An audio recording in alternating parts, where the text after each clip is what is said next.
ఎలా ఉంది జగన్ పరిపాలన? జగన్ పరిపాలన పర్వాలేదు, బాగానే ఉంది, అన్ని బాగానే ఉంది. నా వరకు అయితే ప్రజలందరికీ బాగానే ఉంది. ఎవరేమో అనుకొని మీ ఇంట్లో ఏమొచ్చాయి? మా ఇంట్లో 2 పెన్షన్లు వస్తాయి, నాకు హౌస్ వచ్చింది.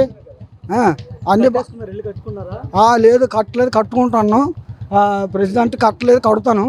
ఆ అవకాశం కూడా నాకు ఇచ్చారు జగన్ గారు. ఆ పార్టీ పరంగా నా కట్టుకోలేకపోయినా ఉన్నది, బాగానే ఉంది. ఆయన పరిపాలన గురించి అయితే నాకేం పర్వాలేదు, బాగానే ఉంది. అంటే ఆయన అప్పులు చేయడం తప్ప అభివృద్ధి ఏం చేయట్లేదు అంటున్నారు. అది అంత కారణం ఏం లేదు, పేదలు దేవుడు. నా వరకు అయితే దేవుడే. మరి ఎవరేమనుకుని నాకు అనవసరం. అది చంద్రబాబు వస్తే పెన్షన్ 4000 చెప్పు. ఈయన ఎన్ని అయితే అది అనవసరం, డోంట్ కేర్.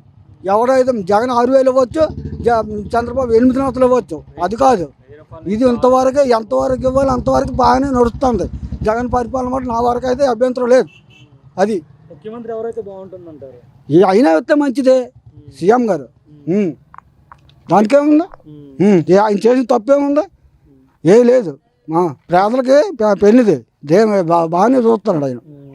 ఆ విషయంలో తిరగలేదు. రాయితో కొట్టించారు కదా ఆయన్ని. అది కొట్టిస్తారు, దానికేముంది బాబు. ఇష్టం నేను దేవుడే విరోధి.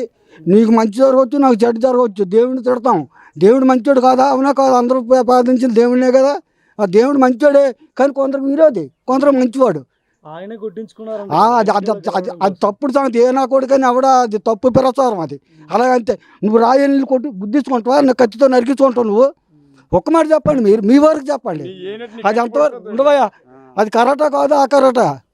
అది తప్పుడు ప్రచారం. అది ఏ వ్యక్తి అయితే అవనే, అది కరెక్ట్ కాదు, ఇది కరెక్ట్. కొట్టాడు ఎవడో, ఇష్టం లేనాడో ఇష్టం ఉన్నాడో కొట్టాడు, అది తప్పు. కానీ నానే నరికించుకున్నా, ఎదడో నరికినాడు అని ప్రచారం, అది తప్ప. అది తప్పు సంగతి. అది కరెక్ట్ కాదు. ఏ ఒక్కరు చెప్పినా కరెక్ట్ కాదు. ఏ పార్టీ ఏ సీఎం చంద్రబాబు అవనే ఎవరో కొట్టించారని కొట్టింది అన్నట్టుగా మాట్లాడాలి. చంద్రబాబు నాయుడు కొట్టించుకోండు సంపద కోసం అది కరెక్ట్ కాదు.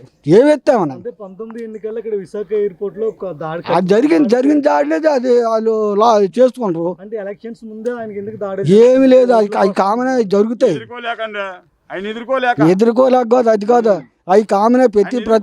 ప్రతిపత్తాలు ఏదో రాళ్ళు తిరుతారయ్యా, అది కామనే. ప్రతిపత్తాలు రాళ్ళు తిరుతారు, అది కామనే.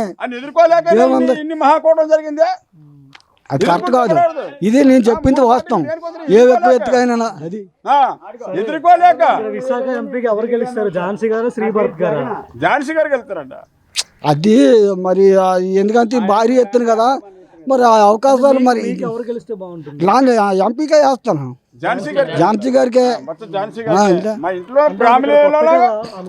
కొత్త కాకపోయినా మా పాత వాళ్ళు వీళ్ళు ఉన్న వాళ్ళు ఎత్తుకో. కోరాడు శంకర్రావు గారు, వెయ్యంకురాలు ఏంటి ఆవిడ అతను పెట్టేనా వెయ్యాలి.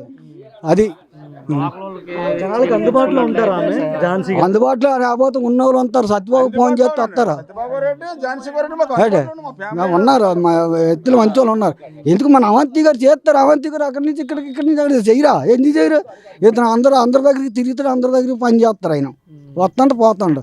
ఈ కాలనీ అందరూ మర్చిపోండి. కాలనీ వాళ్ళందరూ పిఆర్పి పార్టీలో ఉన్నప్పుడు ఆయన ఎంత చేశాడు. ఆయన తప్పు. మనం ఏదైతే ఆయనకి అదే మాట్లాడాలి.